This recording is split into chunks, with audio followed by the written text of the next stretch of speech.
Assalamualaikum dan salam sejahtera. Anda sedang menonton Niaga Awani bersama saya Hakim Rahman. Baik, program pembangunan bakat Academy in Factory atau AIF yang dimudah cara Perbadanan Produktiviti Malaysia MPC menerima kumpulan pertama peserta bagi industri semikonduktor dan otomotif. Kumpulan pertama terdiri daripada pelajar lepasan Sijil Pelajaran Malaysia SPM dan belia orang asli dari Kuala Kangsar, Perak. Para peserta menjalani program orientasi 4 hari sebelum memulakan kerja di syarikat-syarikat pembuatan terpilih. Dan dalam kenyataan, MPC bersama rakan-rakan kolaborasi AIF komited untuk mencapai sasaran mengikut keperluan tenaga kerja industri. Pada akhir tahun ini, MPC mensasarkan 10,000 peserta untuk mengisi kekosongan pekerjaan di kilang-kilang pembuatan dalam industri elektrikal dan elektronik, otomotif dan juga sains hayat. Dan program AIF ini bermula dengan industri otomotif dengan kerjasama rakan kolaborasi utama di DRB Highcom di Port Dickson, manakala di Pejabat MPC Wilayah Utara bagi industri semikonduktor. Dan AIF merupakan program intervensi awam swasta dalam menangani masalah kekurangan pekerja terutamanya di sektor pembuatan. Ia membangunkan bakat tempatan untuk tenaga kerja masa harapan yang mampan berasaskan permintaan pasaran dan keperluan industri. Dalam jangka masa panjang, AIF yang diperluaskan mampu meningkatkan pencapaian pendidikan negara dengan meletakkan pendidikan berasaskan kerja dalam arus perdana. Baik, untuk mengulas lanjut, kita bersama dengan Ketua Pengarah MPC, Datuk Abdul Latif Abu Seman. Assalamualaikum, selamat pagi, Datuk. Waalaikumsalam warahmatullahi. Terima kasih Cik Hakim kerana berjemput saya untuk bersama program pagi ini. Academy in Factory ini merupakan satu intervensi inovasi dalam pembangunan bakat. Dari mana datangnya idea untuk melaksanakan AIF dan mungkin punca kuasa untuk menjayakan inisiatif ini? Ya. Idea ini sebenarnya adalah idea yang dicetuskan hasil daripada permintaan oleh industri di mana mereka menghadapi masalah kekangan mendapatkan pekerja akibat daripada COVID ada juga pekerja asing yang bila banyak kilang operasi perniagaan khususnya kilang-kilang ditutup dan bila kita buka semula mereka tidak dapat pulang setengahnya yang diberhentikan dan sebagainya. Jadi daripada isu ataupun masalah yang dibangkit oleh pihak industri, inisiatif yang diambil oleh MPC ialah kita melakukan libat urus dengan pihak industri, termasuk juga badan-badan kerajaan yang berkaitan bagaimana kita nak menangani masalah ini. Dan kita dapati bahawa sebenarnya ada sumber-sumber atau tenaga kerja yang dalam negara yang belum lagi kita optimalkan sepenuhnya. Dan kita dapati bahawa contohnya belia-belia daripada masyarakat orang aslinya lebih kurang 220,000 berada di seluruh negara khususnya di semenanjung Malaysia. Dan masa yang sama juga kita juga melihat mereka yang berada dalam senarai payroll atau payrolli daripada Jabatan Penjara dan juga daripada agensi anti-dadah kebangsaan mereka yang kita anggap sebagai bekas penagih dan sebagainya telah pun melalui proses hukuman dan sebagainya, dan kita dapati bahawa mereka nak pulang pada masyarakat tapi sudah tentu mereka perlukan pekerjaan. Jadi apa yang kita lakukan ialah dengan melihat apakah cara yang terbaik untuk kita mendekati mereka ini dan bagaimana boleh kita menggunakan semua tenaga manusianya daripada kalangan beliau orang asli yang ramai yang mencari pekerjaan, masuk juga mereka yang kita lihat khususnya bekas-bekas mereka yang telah pun melalui proses pemulihan daripada agensi anti-dadah kebangsaan dan juga daripada Jabatan Penjara. Untuk makluman, pendekatan yang kita gunakan ini bukanlah satu pendekatan yang terus kita laksanakan tanpa kita melakukan uji kaji. Contohnya pada penghujung tahun lepas November 2021, MPC telah membentangkan satu kertas kerja di Mesyuarat Majlis Tindakan Ekonomi Negara, Majlis Tindakan Ekonomi yang dipengerusikan oleh Yang Amat Berhormat Perdana Menteri, di mana kita telah pun mengusulkan tentang pendekatan yang kita sebut sebagai uji kaji peraturan ataupun regulatory experimentation.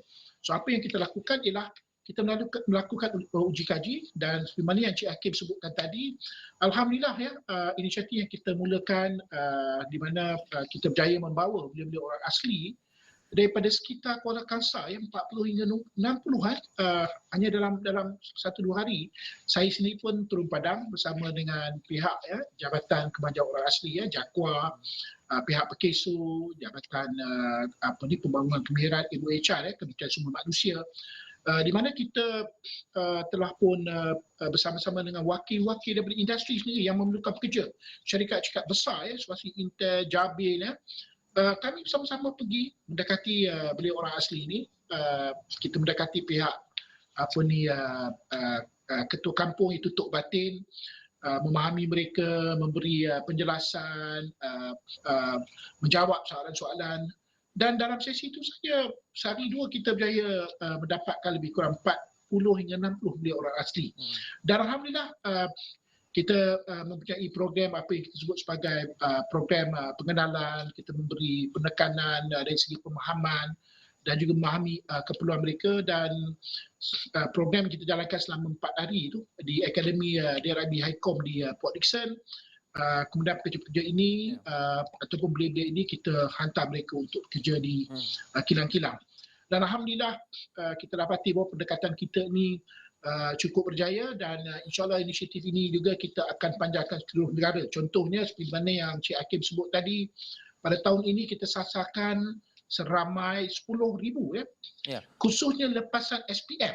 Mereka yang lepas SPM yang tidak dapat melanjutkan pelajaran, tidak tahu nak ke mana, ada juga yang tidak dapat melanjutkan juga pendidikan di TVET dan sebagainya. Dan insyaAllah tahun ini 10,000, dan sehingga tahun 2025 itu tahun depan sehingga tamatnya RMK 12 kita sasarkan seramai 300,000 lagi belia yang akan mengisi kekosongan pekerjaan yang dihadapi oleh syarikat-syarikat dan industri-industri di seluruh Malaysia.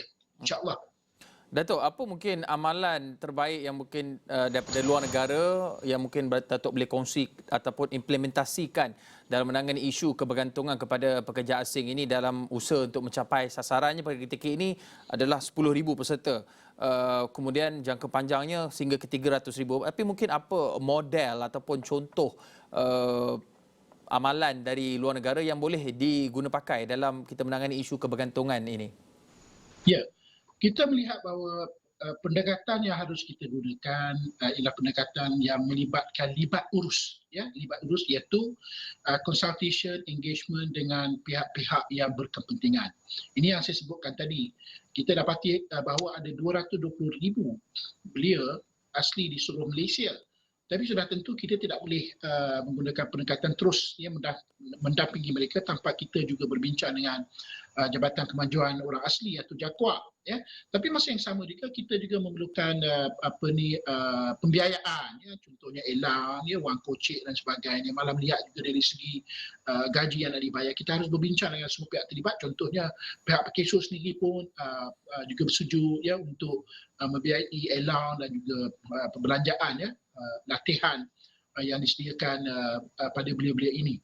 Apa yang kita lihat, pendekatan ini banyak digunakan oleh negara-negara maju, contoh negara-negara OECD. Kita lihat juga pendekatan ini juga digunakan oleh industri dan juga agensi kerajaan di negara Jerman.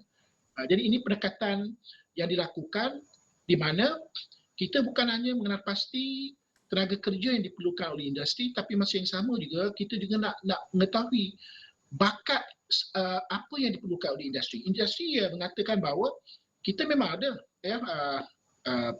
sama ada graduan ke mereka yang lulusan sekolah sebagainya dengan kelulusan yang diperlukan, tapi bakat ni dia tak sama dengan kelayakan kelulusan dari segi akademik. Yang ni kita harus faham supaya kita mampu memadankan mana pekerja yang kita hasilkan melalui program pendidikan, latihan. Tapi masih sama juga industri juga melihat mereka ini sebagai golongan yang boleh memenuhi keperluan syarikat dan juga kilang-kilang. Datuk, apa cabaran yang dihadapi oleh MPC dalam pencarian bakat dan juga tenaga kerja AAF ini? Sudah tentu yang pertamanya bila kita cakap tentang masyarakat orang asli, selalu kita lihat mereka ni dikatakan agak tinggalan dalam beberapa aspek. Jadi kita perlu mendampingi mereka, memahami budaya mereka, cara berfikir mereka, memahami juga keperluan mereka, ya. Dan ini yang penting tu sebab kita bercakap tentang sustainability. Kita tidak mahu bila kita ambil cuma dalam jangka masa pendek mereka bekerja mudah mereka pulang semula ya ke pangkuan keluarga dan masyarakat. Jadi yang ni yang antara cabaran ialah untuk mengekalkan mereka. Jadi kalau kita memahami mereka, kita menyediakan segala keperluan yang diperlukan. Contohnya syarikat-syarikat bekerjasama rapat dengan MPC, ya, dengan pihak kerajaan, dan syarikat sendiri telah mengambil inisiatif untuk menyediakan tempat tinggal contohnya. Yeah. Pengangkutan juga. Masa yang sama juga waktu sanggar, ya, waktu lapang, apakah program yang dianjurkan bagi mengisi keperluan belia-belia ini. Ya. Yeah. Jadi kita lihat, kalau kita memahami apakah keperluan oleh semua pihak yang terlibat, insyaAllah cabaran yang saya sebutkan ini mampu kita tangani dan kita akan berjaya mengekalkan kerja ini untuk jangka masa yang panjang. Datuk, akhir sekali dalam masa berbaki kurang 1 minit, harapan MPC dalam menjayakan inisiatif program pembangunan bakat ini? Baik, negara mensasarkan ya pada akhir RMK 12 purata produktiviti meningkat pada 3.6%. Dan masa yang sama juga laporan yang dikeluarkan oleh pihak antarabangsa di mana purata pendidikan ya rakyat Malaysia ni kita berada pada kedudukan yang agak rendah ya. Sedangkan kalau kita lihat sistem pendidikan kita dengan Singapura tidak jauh bezanya. Jadi kita melihat bahawa pendidikan ni bukan hanya melalui pendidikan formal pergi sekolah sampai universiti dan sebagainya, tetapi pendidikan yang diterima semasa pekerja di industri ini kita sebut academy in factory, kita membawa suasana pendidikan tu dalam tempat kerja.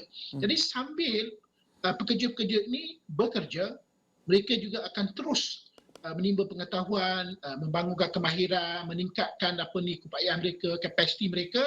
Yang ini juga diambil kira sebab ini juga dianggap sebagai jumlah masa pendidikan yang diperoleh oleh rakyat Malaysia. Jadi kita sasarkan pada tahun 2026 purata pendidikan yang diterima oleh rakyat Malaysia berada pada purata 52%.